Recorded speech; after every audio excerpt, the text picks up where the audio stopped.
नमस्कार दोस्तों, आपके अपने अचीवर्स एकेडमी के इस यूट्यूब चैनल में आपका स्वागत है।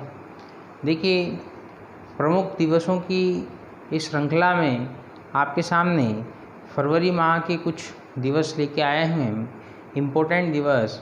मित्रों, एक चीज़ समझिए आप, यह 8वां माह है जिसके अंदर हमने जुलाई से चालू किया था और अब जनवरी के बाद फरवरी में आ गए हैं हम।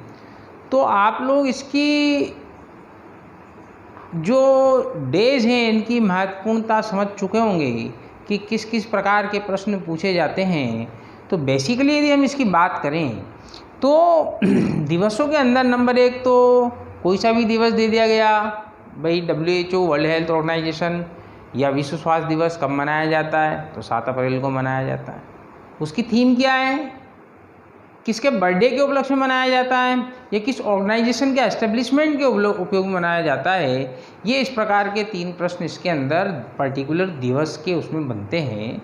लेकिन हमने आपको जो ये चैनल के अंदर बताने का प्रयास किया है उससे संबंधित जो भी दिवस है उससे प्रमुख तथ्य सारे के सारे आपको बताए जा रहे हैं। तो सिर्फ ना सिर्फ आपके पास 3 ही प्रकार के प्रश्न तैयार हों, बल्कि आपके पास उससे संबंधित जितने भी प्रश्न हैं वो सारे के सारे तैयार हों। दोस्तों, आपसे एक निवेदन है कि आपके जितने भी मिलने वाले हैं जो परीक्षा की तैयारी करना चाहते हैं उन तक अपना इस चैनल को शेयर कीजिए और उनको बताइए कि किस प्रकार से आप एक अच्छी जगह जुड़ सकते हैं ताकि सभी का भला हो, सभी जने अच्छे अच्छे पदों को प्राप्त करें। तो सबसे पहले अपन चालू करते हैं दोस्तों, 2 फरवरी विश्व वेटलैंड डे। इसकी थीम थी वेटलैंड एंड बायोडाइवर्सिटी। देखिए, वेटलैंड अर्थात जो भूमि ऐसी होती है, आर्द्र भूमि जहाँ पर जल भरा हुआ रहता है या नमी रहती है, ऐसी भूमि को अतिक्रमण से बचाना और उस भूमि पर की रक्षा करना, इसके लिए ईरान का एक शहर रामसर में सन 1971 में एक कन्वेंशन हुआ और उसके लिए विभिन्न नियामक बनाए गए और वो कन्वेंशन 2 फरवरी 1971 को हुआ था। इसलिए 2 फरवरी को विश्व वेटलैंड डे मनाया जाता है। ईरान का शहर रामसर, याद रखेंगे आप इस संबंधित। फिर आता है दोस्तों 4 फरवरी विश्व कैंसर दिवस, वर्ल्ड हेल्थ ऑर्गेनाइजेशन द्वारा मनाया जाता है। दोस्तों, वर्ल्ड हेल्थ ऑर्गेनाइजेशन का मुख्यालय जेनेवा में है। दोस्तों, वर्ल्ड हेल्थ ऑर्गेनाइजेशन की स्थापना 7 अप्रैल सन 1948 को हुई थी। अब इसकी थीम दी है मैं हूँ और मैं करूँगा, I am and I will. तो देखिए क्यों मनाया जाता है, कैंसर हो जाता है एक बहुत ही बड़ी, इस पूरे ब्रह्मांड के अंदर बड़ी बीमारी के रूप में जो है उभर रहा है कैंसर। तो मित्रों, कैंसर से किस प्रकार से हम बचाव कर सकते हैं जिससे कैंसर ना हो। ऐसे व्यक्ति, ऐसे मरीज जिनको कैंसर हो चुका है किंतु वह सावधानी बरतें, एक उचित ट्रीटमेंट लें जिससे उनका बचाव हो सके, कैंसर से होने वाली मौत को टाला जा सके, उसको आगे भगाया जा सके। कैंसर कई प्रकार के होते हैं, उसमें कई प्रकार के कैंसर क्यूरेबल हैं। तो उसके लिए पूरे विश्व की जनता को जागरूक करने के लिए वर्ल्ड कैंसर डे मनाया जाता है दोस्तों। फिर आता है आपके पास 6 फरवरी international day of zero tolerance of female genital mutilation. इसकी थीम थी दोस्तों अनलेशिंग यूथ पावर। अब देखिए ये क्या है, यदि इसमें हिंदी की बात करें तो जो हमारे महिलाएं होती हैं उनके अंदर उनके जननांग होते हैं, उनमें विभिन्न प्रकार की विकृतियां आ जाती हैं। लेकिन शर्म के कारण, इलिटरेसी के कारण या संकोचवश पढ़ी लिखी महिलाएं भी उसको बता नहीं पाती, जिससे उनकी वह बीमारी क्या होती है, बहुत अधिक उभर जाती है। इसके लिए इस डे को मनाया जाता है। अनलेशिंग यूथ पावर इसकी क्या थी, इसकी थीम थी। और हर महिला को मजबूत महसूस कराने के लिए ये दिवस मनाया जाता है कि हर महिला क्या है, अपने आप में एक पावरफुल है। फिर इसके बाद मनाया जाता है दोस्तों 10 फरवरी को विश्व दलहन दिवस। इट्स वेरी इम्पोर्टेंट, दालों से संबंधित है ये। और यूनाइटेड नेशन जनरल असेंबली ने वर्ष 2016 को दालों का अंतर्राष्ट्रीय वर्ष घोषित किया था दोस्तों। ये कई परीक्षा के अंदर आ चुका है और हो सकता है आने वाली परीक्षाओं में भी आ जाए। अभी आप देखिए कोरोना काल के अंदर हरी सब्जियों की बहुत किल्लत हो चुकी थी, तो उससे दालों से ही पार पाया गया। और दालों के अंदर बहुत सारी चीज़ें होती हैं, आपके पास प्रोटीन होती है, कार्बोहाइड्रेट होती है, फैट्स भी फैट्सलेस होती है सॉरी दाल। लेकिन आपके जो यूथ हैं, जो आपके पास बढ़ते बच्चे हैं, उनके लिए बहुत अनिवार्य है, क्योंकि दालों के अंदर बहुत प्रोटीन होता है और बढ़ते हुए बच्चों को प्रोटीन की नितांत आवश्यकता होती है। इसी क्रम में एक दलहन फसल, दलहन प्लस तिलहन दोनों में शामिल है आपके पास सोयाबीन। मध्य प्रदेश को सोया स्टेट कहा जाता है और सोयाबीन में सबसे ज़्यादा प्रोटीन होता है दोस्तों।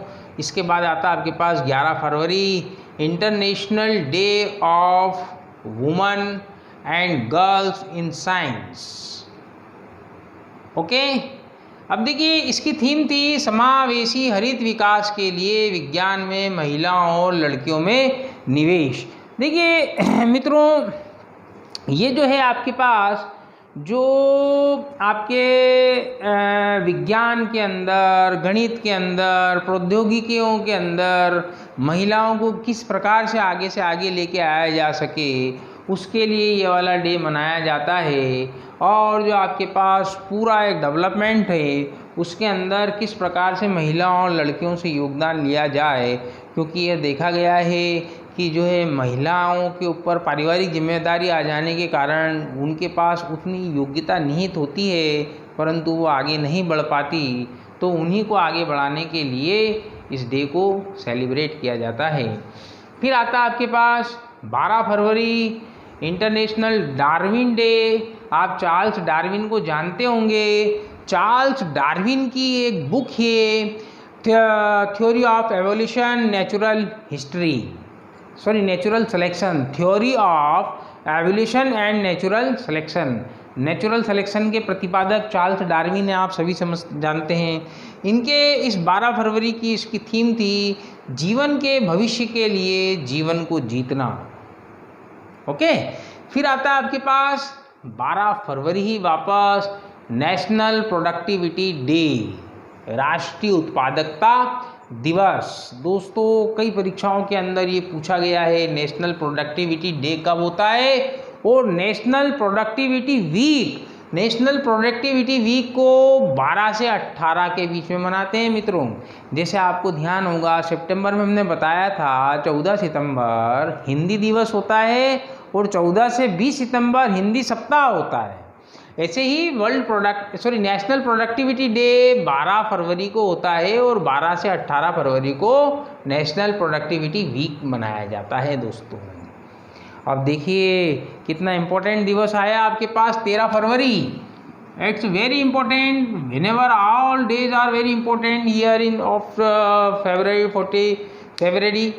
देन ये नेशनल वुमेन्स डे ये सेलिब्रेट किया जाता है दोस्तों सरोजनी नायडू के बर्थडे को। देखिए सरोजनी नायडू से संबंधित काफ़ी प्रश्न हमारे भारत के अंदर बनते हैं। देखिए सबसे पहला प्रश्न, भारतीय राष्ट्रीय कांग्रेस की प्रथम भारतीय महिला अध्यक्ष, भारतीय राष्ट्रीय कांग्रेस की प्रथम भारतीय महिला अध्यक्ष सरोजनी नायडू। भारतीय महिला कांग्रेस की प्रथम महिला अध्यक्ष दोस्तों एनी बेसेंट थी, लेकिन वो भारतीय नहीं थी, आप सभी जानते हैं। एनी बेसेंट जो थी वो सरोजनी नायडू की बहुत अच्छी मित्र थी, फ्रेंड थी।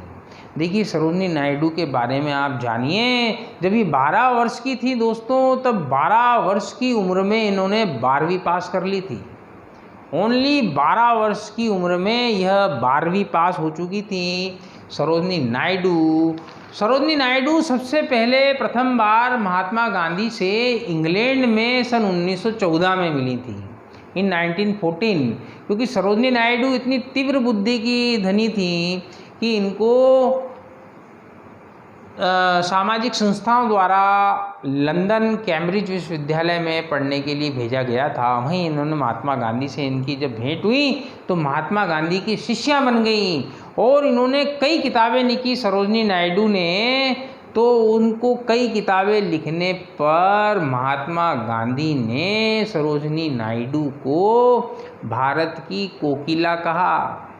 क्या कहा मित्रों? भारत की कोकिला सरोजनी नायडू। कई बार ये प्रश्न रेलवे, एसएससी, विभिन्न परीक्षा बोर्ड पूछ चुके हैं। अब समझिए आप वापस एक और बहुत ही इम्पोर्टेंट प्रश्न सरोजनी नायडू के बारे में। यह भारत की प्रथम महिला राज्यपाल रह चुकी हैं। भारत की प्रथम महिला राज्यपाल उत्तर प्रदेश राज्य की क्या थी? ये राज्यपाल थी दोस्तों। और ये क्या था आपके पास?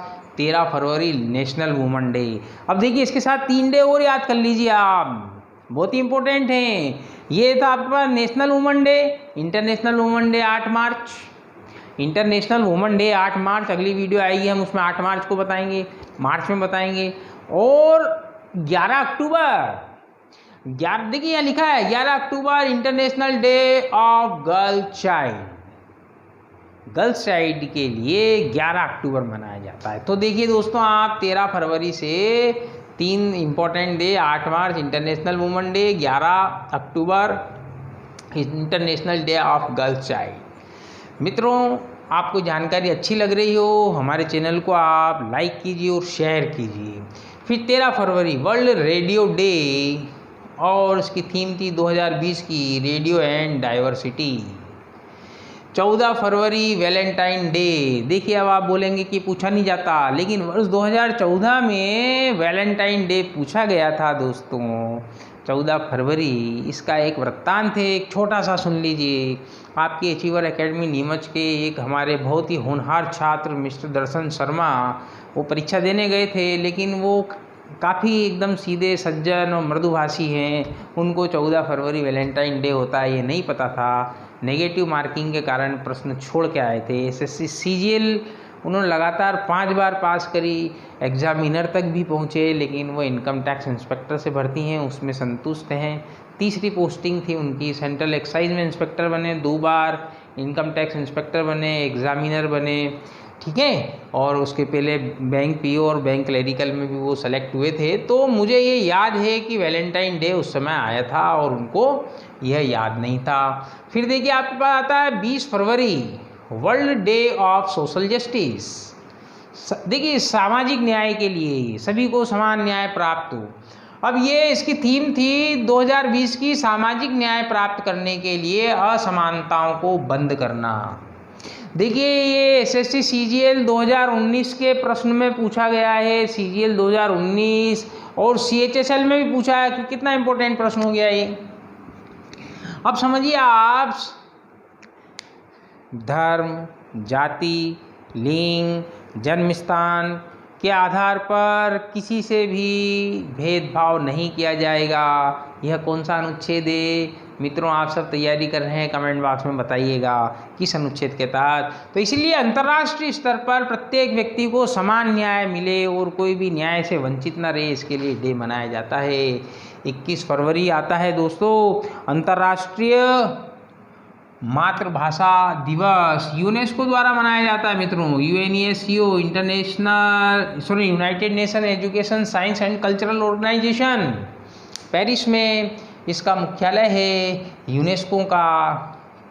इसकी थीम थी लैंग्वेज विदाउट बॉर्डर्स, बिगर किसी सीमाओं के आपके पास भाषाओं का क्या होना चाहिए, आदान प्रदान होना चाहिए। देखिए एकदम आपको इससे सहमत होना चाहिए कि विश्व में शांति के लिए स्वदेशी भाषाओं का अत्यंत योगदान है। सपोज करो किसी जगह दंगे हो रहे हैं और वहाँ पर पुलिस फोर्स इन्फोर्स की जाती है। तो पुलिस फोर्स इन्फोर्स की जाती है इसलिए नहीं है कि वहाँ पर लाठीचार्ज का प्रयोग किया जाए या गोली चला दी जाए या टीयर गैस खोल ली जाए। सबसे पहला पुलिस का यह कर्तव्य होता है कि भड़की हुई जनता को समझाइश देना उनके अधिकारियों द्वारा। तो अब समझाइश कैसे देंगे? जब आपके पास उनकी मातृभाषा याद होगी तो ही तो दे पाएंगे ना। तो उसके लिए मातृभाषा का कितना योगदान है हमारे जो है भारत की शिक्षा नीति के अंतर्गत भी है कि प्रत्येक बच्चे को उसकी मातृभाषा में ही शिक्षित किया जाए। 6 से 14 वर्ष तक के बच्चे को मातृभाषा में ही शिक्षित करना। सपोज करो आप किसी गांव के अंदर जाते हैं, कोई बच्चा है वो अंग्रेजी नहीं जानता, अब अंग्रेजी पढ़ाओगे तो समझ ही नहीं पाएगा, उसमें क्या टैलेंट है को उभर नहीं पाएगा। तो इसलिए उसको उसकी मातृभाषा में ही क्या देनी होगी, जानकारी देनी होगी मित्रों।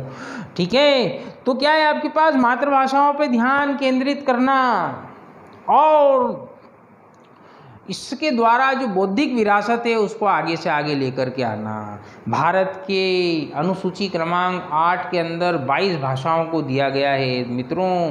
और ये जो हमारे देश में जो 8वीं अनुसूची के अंदर जो 22 भाषाएं हैं उसके अंदर देखिए तेलुगु, संस्कृत, उड़िया, कन्नड़ और मलयालम, ये आपके पास शास्त्रीय भाषाएं मित्रों। कौन सी भाषाएं? शास्त्रीय भाषाएं। एक प्रश्न आपके लिए बहुत ही इंपॉर्टेंट बन गया है ये, भारत की शास्त्रीय भाषाएं कौन कौन सी हैं? तेलुगु, संस्कृत, उड़िया, कन्नड़ एंड मलयालम। याद रखिएगा दोस्तों, तो इस वीडियो को शब्दशः सुनिए, देखिए।